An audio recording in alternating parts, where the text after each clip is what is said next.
Okay, it's pickle making day. We've got about 33 or 35 cucumbers to cut up. I can't remember.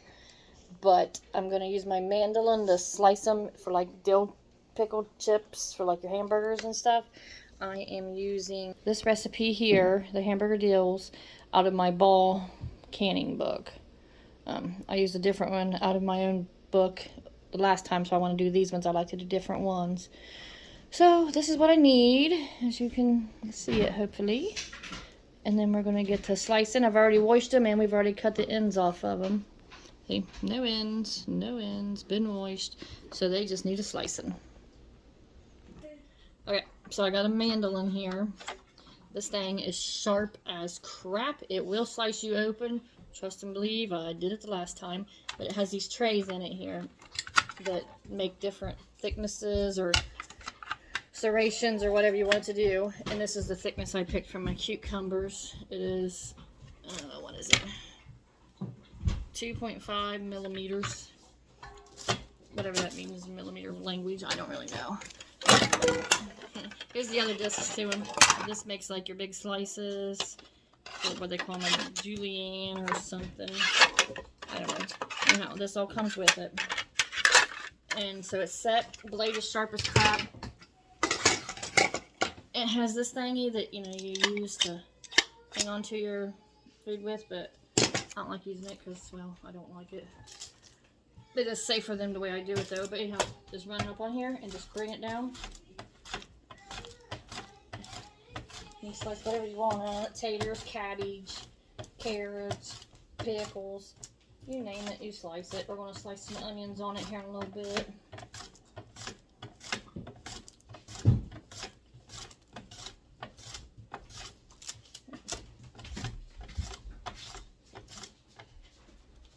So when you get down low, you got to pay attention so that you don't cut your digits off.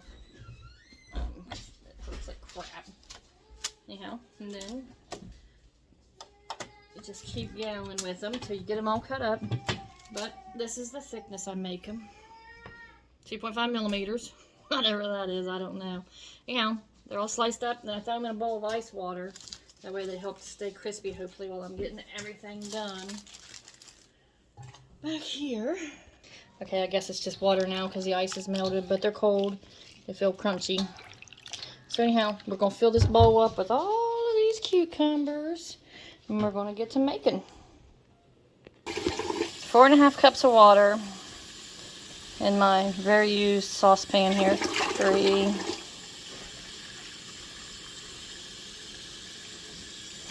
4, now I gotta get a half. Okay, vinegar is 5% acidity. That's what's like the minimum amount or whatever for canning. They say now they're swapping around the acidity levels, so just check, make sure you got 5%. And it's gonna be 4 cups of vinegar. Okay, 4 cups of vinegar. Clearly we're not gonna watch me do all 4 cups. 1,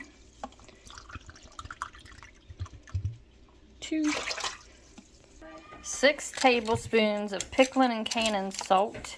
It said ball, but that's because it's a ball book. If it was a Mrs. Wages book, it'd say Mrs. Wages pickling and canning. So, anyhow, I gotta do 6 tablespoons of that. If I can work my hands and do it all at the same time. Yeah, so anyhow, this isn't a coarse salt. It's not real big salt. And I don't know what the difference is between it and like the peppercorns and, not peppercorns, shoot, that's on here too. Like, aside from like just, you know, non-iodized salt, maybe, I don't know. But anyhow, I gotta do 6 tablespoons of this, and then I'll let this boil. Okay, so anyhow, this is my fresh dill. I made this wattle fence, if y'all remember back a while back, and it's just now actually starting to grow. But I need fresh dill here. This is really hard to do with just one hand. It just said cut off, and I'll put 2 heads of dill in each jar. So y'all can't smell it, but it does smell pretty good. Anyhow, cut this in here off. There we go. Got a few more little ones to grab, but I got not fresh dill in the house, so I'll grab it too. But anyhow, I just wanted to show y'all what my dill is, what it looks like, and why I like it so well. Okay, and while I got the jars being packed up here, I'm going to go ahead and turn on my water bath canner so that it heats up. You got to make sure the water's over the top of the jar so it's pretty full. And then when I put the jars in, the water will go over top, and then it's got to be boiling. Anyhow, get the water bath canner going while you got your vinegar mixer going. And then you'll be packing up your jars with all the other stuff. Okay, then this here recipe says pack the pickles or the cucumbers into the jar. See, my last one I just put in the stuff and then I put the pickles on top. But this one says otherwise, so pack them in there good. Now I am using my funnel just because I could be a little bit sloppier and lazier with it. But it's not necessary because you got to wipe your rims. And it's just a pickle, or cucumber, I guess. Anyhow, pack them in my jar. Making sure to leave about a ½ inch of head space. When you look at your jar lids here, this here's an inch. Oh, let me get it there. And then you've got a ½ inch. And then as it keeps spinning around, you know, then you go to your 1/4 inch up here. And you can help use that as a gauge. Use that as a gauge as to marking the head spaces. It says leave a ½ inch of head space. So it needs to fill it up to about here. But I still got to squeeze in 2 head of dill. So 1 head and 2 head of dill on top of it here. And then I need a 1/4 teaspoon of mustard seed and 2 peppercorns. Now this is my mustard seed here. Oh look, I have 3 hands. Put that directly in the jar there. So all it takes is a 1/4 teaspoon of mustard seed and then 2 peppercorn. And then my peppercorns. 1, 2. And then I ladle my hot broth over top. It is pretty. You can see in here my dried dill heads. I guesstimate that to be about 2 because I don't really know. Whew. Okay, this is clearly boiling and I just inhaled it. Ever inhaled vinegar? Super good. Anyhow, fill my jar up back here that y'all can't hardly see.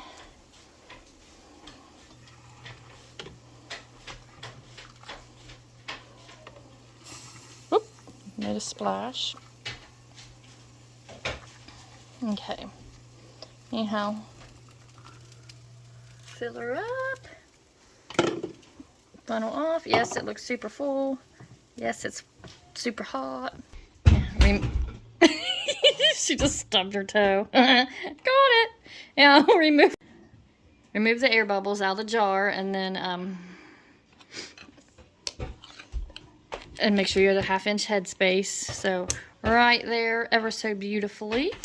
Or you can look at this here thingy, and that tells you ½ inch, because that's the ½ inch marker on my bubble remover. And then take your rag and wipe. Make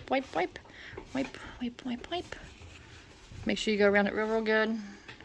Almost want it squeaky. Be clean and dry. Now, at this point, this jar's hot as crap.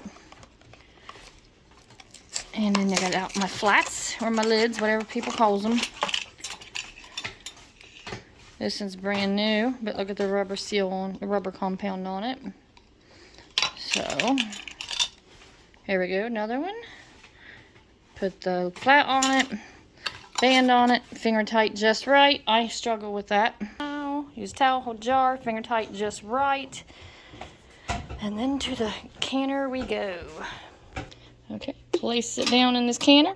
I'll fill this up, then I'll drop it down in. Okay, the canner thingy's basket's full. You don't want it to go directly on the bottom. It'll cause the jars. Oh crap, we're going to overflow. Woohoo! Oh, we were close. It'll cause the jars to rattle around and stuff. So, anyhow, you can see they're completely submerged underwater. They ain't boiling yet, so once it starts boiling is when we start keeping time. Put the lid on so it boils faster. This is the jar lifter right here, and these part here are your handles. You hang on to these, and this part here goes around the neck and grips it, especially since it's kind of like rubber, I guess. Not ish, but it is. Anyhow, this is how you use the jar lifter. Don't put these on the jars. They slightly roll and they will just slip off. Okay, and then I've got a full roll and boil here for 15 minutes. It's been doing its thing. Took the lid off, slow down a little bit, but then you just use your jar lifter here, pick your pickles up out of there, take them and set them on a towel right there. Okay, so they're out, they're sitting.